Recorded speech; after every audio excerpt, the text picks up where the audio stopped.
subtopik 4.1 Latar belakang sistem persekutuan di negara kita. Malaysia merupakan sebuah negara yang mengamalkan sistem persekutuan. Persekutuan bermaksud penyatuan beberapa buah negeri dan membentuk sebuah negara bersekutu. Antara unsur penting dalam sebuah negara persekutuan termasuklah wujudnya kerajaan persekutuan, iaitu kerajaan pusat dan kerajaan negeri, serta pembahagian kuasa dalam sistem pentadbiran. Konfederasi ialah gabungan antara negeri yang berdaulat dalam satu ikatan yang longgar.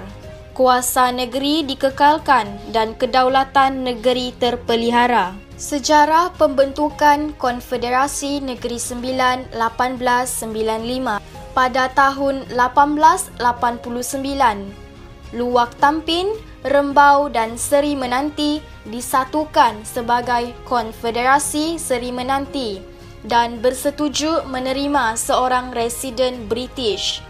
Kemudian, pada tahun 1895, satu perjanjian ditandatangani antara Yam Tuan Besar Seri Menanti dengan Undang Johor, Sungai Ujong, Jelebu, Rembau dan Tunku Besar Tampin untuk menubuhkan sebuah konfederasi yang lebih besar dikenali sebagai Negeri Sembilan. Mereka juga bersetuju menerima residen British bagi membantu pentadbiran konfederasi tersebut. Yam Tuan Besar Seri Menanti, Tuanku Muhammad Ibni Tuanku Anta, kemudiannya dilantik sebagai Yang di-Pertuan Besar Negeri Sembilan yang pertama pada tahun 1898. Martin Lister pula dilantik sebagai residen yang pertama di Negeri Sembilan. Berikut dipaparkan Raja-Raja Melayu yang menandatangani Perjanjian Persekutuan 1895. Sultan Idris Mursyidul Azam Shah, Negeri Perak. Sultan Ahmad Al-Muazzam Shah, Negeri Pahang.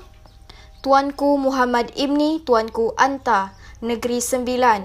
Dan Sultan Abdul Samad Ibni Raja Abdullah, Negeri Selangor. Persekutuan 1896. Berikutan peluasan pengaruh British, sebuah persekutuan yang terdiri daripada 4 buah negeri Melayu ditubuhkan berdasarkan Perjanjian Persekutuan 1895. Persekutuan berkuat kuasa pada tahun 1896 dan dikenali sebagai Negeri-Negeri Melayu Bersekutu, NNMB. Persekutuan tersebut tidak mempunyai agihan kuasa dan fungsi khusus antara kerajaan persekutuan dengan kerajaan negeri.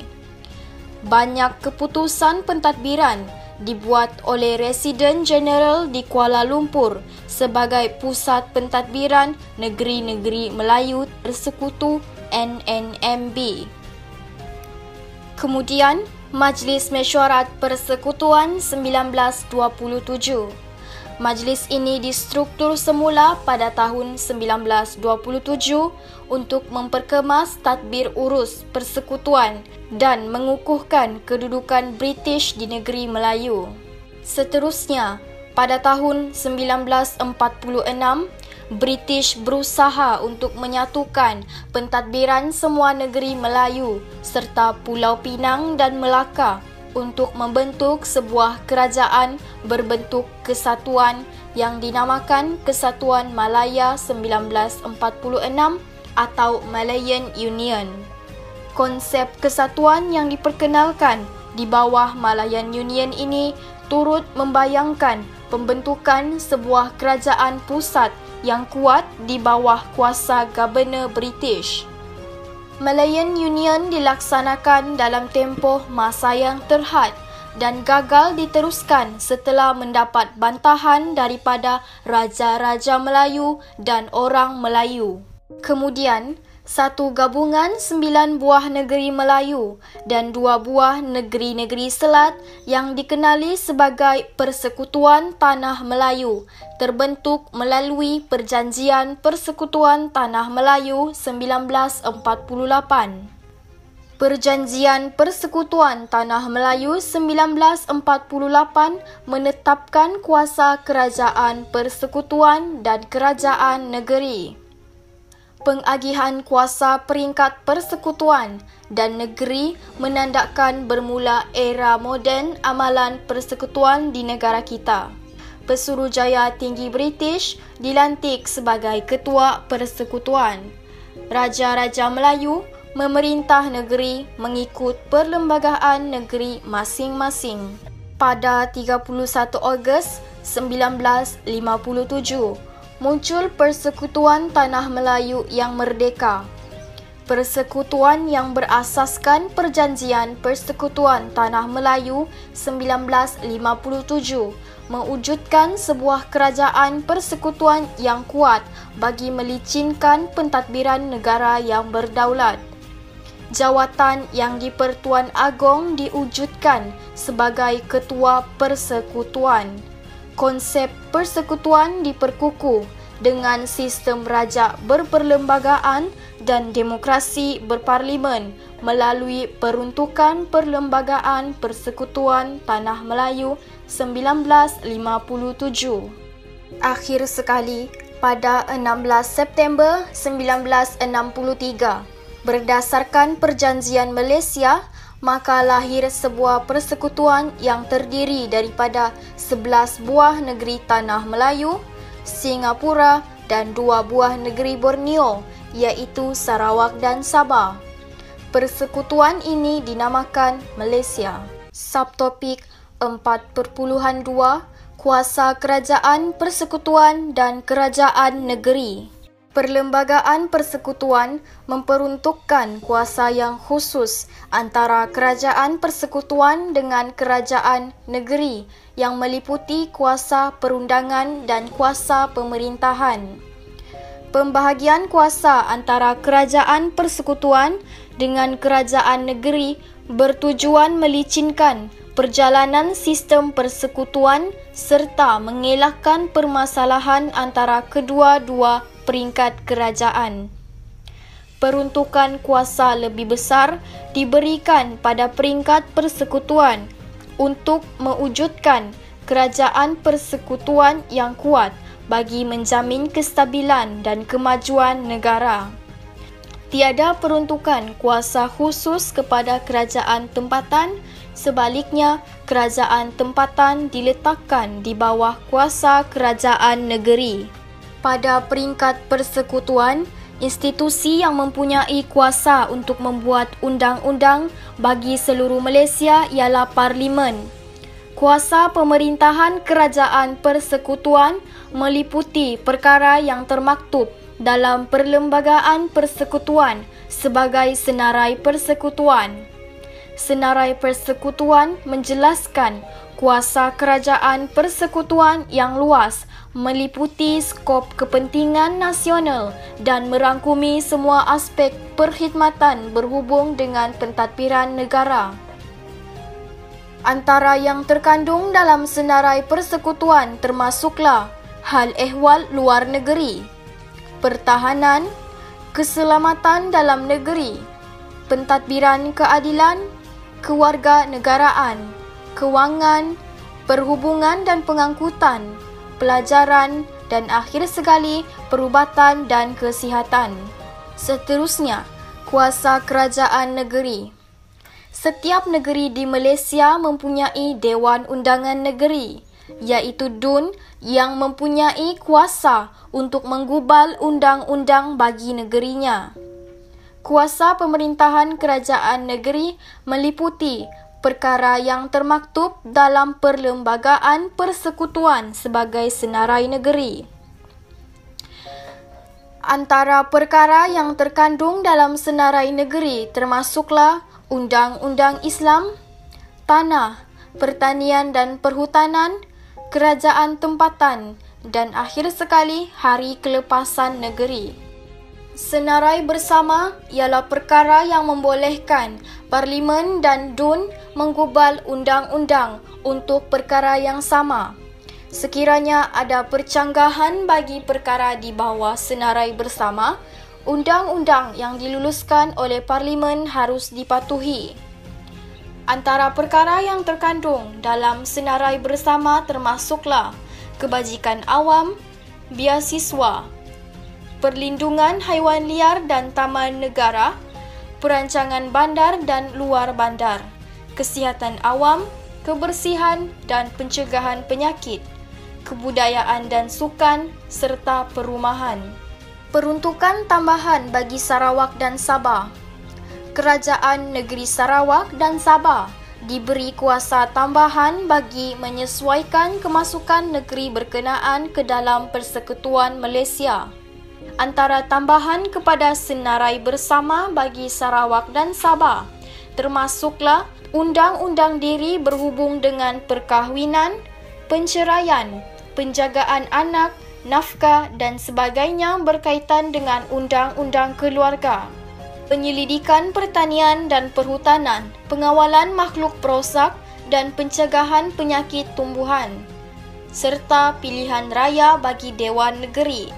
Antara tambahan kepada senarai negeri bagi Sarawak dan Sabah termasuklah undang-undang dan adat anak negeri, Mahkamah Anak Negeri dan kereta api di Sabah di bawah Akta Imigresen 1963. Kerajaan Negeri Sarawak dan Sabah diberi kuasa untuk mengekalkan kuasa kawalan, kemasukan dan kediaman di negeri-negeri berkenaan. Peranan kerajaan tempatan. Kerajaan tempatan merupakan kerajaan peringkat ketiga yang diberi kuasa untuk mentadbir dan melaksanakan tanggungjawab dalam sesebuah kawasan tempatan atau daerah kecil yang diwartakan. Kerajaan tempatan lebih dikenali sebagai pihak berkuasa tempatan (PBT) dan berada di bawah bidang kuasa kerajaan negeri. Kerajaan tempatan merupakan perantara antara kerajaan negeri dengan rakyat serta berperanan memberikan perkhidmatan kepada penduduk setempat. Fungsi kerajaan tempatan digariskan oleh Akta Kerajaan Tempatan 1976, Akta 171, merangkumi semua jenis kerajaan tempatan seperti Majlis Bandaraya, Majlis Perbandaran dan Majlis Daerah. Antara fungsi kerajaan tempatan atau pihak berkuasa tempatan ialah menyediakan perkhidmatan pembersihan, mengeluarkan lesen dan kawalan penjajah, membangunkan perumahan awam, menyediakan kemudahan sukan dan kebudayaan, menyediakan pasukan bantuan dan penyelamat, menyediakan perkhidmatan kecemasan, menyediakan kemudahan awam, menyenggara jalan raya, menyenggara sistem saliran, mengindahkan kawasan dan menjaga kesihatan awam. Subtopik 4.3 Kerjasama Kerajaan Persekutuan dan Kerajaan Negeri. Kerjasama antara Kerajaan Persekutuan dengan Kerajaan Negeri penting untuk memastikan segala usaha pembangunan dapat memberikan manfaat demi kesejahteraan rakyat di seluruh negara. Kerjasama ini antaranya meliputi aspek pembangunan sosioekonomi, pemeliharaan khazanah negara, perumahan dan keselamatan. Bagi menjayakan pembangunan sosioekonomi, Kerajaan Persekutuan menubuhkan agensi yang dapat memberikan bantuan kewangan dan kepakaran kepada kerajaan negeri. Kerajaan negeri pula menyediakan tanah untuk tujuan pembangunan kerana tanah di bawah bidang kuasa kerajaan negeri. Pembangunan tanah. Pada peringkat awal kemerdekaan, kerjasama sosioekonomi tertumpu pada pembukaan tanah baharu dan pembangunan in situ. Pada tahun 1956, Kerajaan Persekutuan menubuhkan Federal Land Development Authority (FELDA) atau Lembaga Kemajuan Tanah Persekutuan untuk mengurus dan menyalurkan bantuan kewangan kepada kerajaan negeri dalam usaha melaksanakan rancangan pembangunan tanah baharu.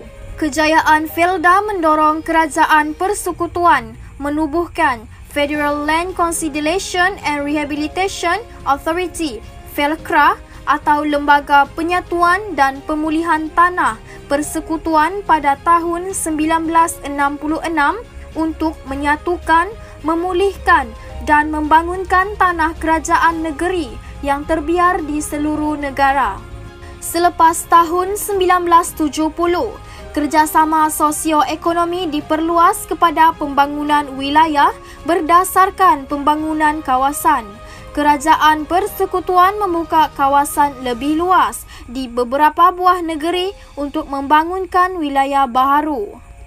Agensi Pembangunan di Sarawak terdiri daripada Lembaga Kemajuan Tanah Sarawak (LKTS) dan Lembaga Penyatuan Pemulihan Tanah Sarawak (SALCRA). Manakala Agensi Pembangunan di Sabah ialah Lembaga Kemajuan Tanah Sabah (SLDB). Pembangunan Koridor Wilayah.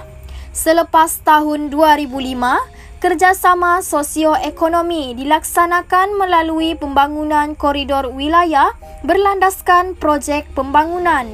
Pembangunan koridor wilayah merupakan perancangan strategik jangka panjang yang memberikan tumpuan kepada pembangunan di negeri dan wilayah yang kurang pesat untuk mewujudkan keseimbangan pembangunan negeri dan wilayah. Malaysia merupakan negara yang terkenal dengan kekayaan flora dan fauna. Bagi mengekalkan warisan biodiversiti untuk kepentingan generasi kini dan akan datang, kerajaan pada setiap peringkat bekerjasama mewujudkan rangkaian kawasan perlindungan seperti Taman Negara dan Taman Laut. Pengurusan Taman Negara. Berdasarkan Perlembagaan Persekutuan, pengurusan hidupan liar dan taman negara merupakan tanggungjawab bersama antara Kerajaan Persekutuan dengan kerajaan negeri. Bagi mengukuhkan kerjasama ini, Akta Perlindungan Hidupan Liar 1972, yakni Akta 76, diwujudkan pada tahun 1972. Pada tahun 2010, akta ini digantikan dengan Akta Pemeliharaan Hidupan Liar 2010 yang dikenali sebagai Akta 716. Antara tahun 1972 hingga tahun 1978, Kerajaan Persekutuan mengambil alih pentadbiran semua Jabatan Mergastua Negeri di Semenanjung Malaysia. Jabatan Mergastua kemudiannya dinamakan sebagai Jabatan Perlindungan Hidupan Liar dan Taman Negara Perhilitan Semenanjung Malaysia. Pengurusan Taman Negara di Sarawak terletak di bawah pengurusan Perbadanan Perhutanan Sarawak, manakala Taman Negara di Sabah terletak di bawah Jabatan Hidupan Liar Sabah. Pengurusan Taman Laut. Bagi memelihara khazanah laut di negara kita, 40 buah pulau di perairan Kedah, Terengganu, Pahang, Johor, Sabah dan Labuan diwartakan sebagai taman laut sejak tahun 1994. Kerajaan Persekutuan membentuk dasar berkaitan dengan taman laut. Kerajaan negeri berkuasa terhadap pembangunan pulau. Penyelarasan pentadbiran taman laut dibuat melalui Mesyuarat Majlis Penasihat Kebangsaan Taman Laut dan Rizab Laut yang dianggotai oleh Kerajaan Persekutuan dan Kerajaan Negeri. Jabatan Taman Laut Malaysia ditubuhkan pada tahun 2007 sebagai agensi Kerajaan Persekutuan yang bertanggungjawab secara keseluruhan dalam dasar pengurusan taman laut di Malaysia. Pada tahun 2018, pengurusan taman laut dipindahkan ke Jabatan Perikanan Malaysia. Kawasan perlindungan marin di perairan Sabah pula di bawah tanggungjawab kerajaan negeri. melalui agensinya iaitu Taman-Taman Sabah. Perumahan awal kemerdekaan. Pada awal kemerdekaan, Kerajaan Persekutuan dan Kerajaan Negeri bekerjasama menyediakan perumahan kos rendah, terutamanya di kawasan bandar. Kerajaan Persekutuan menubuhkan Kementerian Kerajaan Tempatan dan Perumahan pada tahun 1964 untuk menggiatkan usaha menyediakan perumahan kos rendah. Manakala Kerajaan Negeri menyediakan tanah yang dijual pada harga rendah kepada Kerajaan Persekutuan untuk membina rumah. Perumahan untuk mengatasi masalah kemiskinan. Selepas tahun 1970, Kerajaan Persekutuan bekerjasama dengan Kerajaan Negeri bagi membina rumah untuk rakyat berpendapatan rendah. Kerajaan mengenal pasti penyediaan perumahan bukan sahaja untuk menyelesaikan masalah kekurangan rumah, tetapi juga sebagai langkah menghapuskan kemiskinan. Kerajaan Persekutuan melaksanakan program perumahan rakyat PPR pada tahun 1997 untuk membina perumahan awam di seluruh negara. Manakala Kerajaan Negeri menubuhkan agensi pembangunan negeri seperti Perbadanan Kemajuan Negeri Selangor PKNS dan Perbadanan Kemajuan Ekonomi Negeri Perak untuk membina rumah bagi rakyat berpendapatan rendah. Kerajaan Negeri juga memperkenalkan program perumahan awam kos rendah PAKR melalui peruntukan kewangan yang diterima daripada Kerajaan Persekutuan. Perumahan mampu milik. Pada tahun 2014, Majlis Perumahan Negara ditubuhkan untuk merangka strategi menyediakan perumahan mampu milik. Kerajaan Persekutuan dan Kerajaan Negeri menubuhkan pelbagai agensi serta memperkenalkan program khusus untuk membolehkan golongan pertengahan memiliki rumah. Antara program peringkat persekutuan termasuklah Perbadanan Perumahan Satu Malaysia (PRIMA) dan Rumah Mesra Rakyat di bawah Kementerian Perumahan dan Kerajaan Tempatan. Manakala antara program peringkat negeri termasuklah Rumah Selangorku di Negeri Selangor dan Rumah Mampu Milik Johor di Negeri Johor. Pemerintahan Keselamatan Daerah Rajang di Sarawak. Berikutan dengan ancaman komunis yang semakin meningkat di Sarawak, Tun Abdul Razak Husin, Perdana Menteri Malaysia kedua yang juga merupakan pengerusi Majlis Keselamatan Negara, mengisytiharkan bahagian ketiga Sarawak sebagai Rajang Area Security Command (RESCOM) atau Pemerintahan Keselamatan Kawasan Rajang pada 26 Mac 1972. Ketua Menteri Sarawak dilantik sebagai pengarah operasi negeri dalam RASCOM. Beliau bertanggungjawab menyelaraskan fungsi dan aktiviti pasukan keselamatan dengan pejabat awam dalam kawasan RASCOM. Kerjasama Kerajaan Persekutuan dengan Kerajaan melalui RASCOM merupakan strategi yang berjaya memulihkan serta mengekalkan keselamatan dan keamanan di bahagian tengah Sarawak. Pada tahun 1995, RASCOM dibubarkan dan semua operasi keselamatan di Sarawak diselaraskan di bawah MKN. Kawasan Keselamatan Khas Pantai Timur Sabah. Kerajaan Persekutuan dengan Kerajaan Negeri menubuhkan Eastern Sabah Security Command ESCOM atau Kawasan Keselamatan Khas Pantai Timur Sabah, ekoran pencerobohan pengganas dari Kepulauan Solo di Kampung Tondua, Lahad Datu, Sabah pada 12 Februari 2013.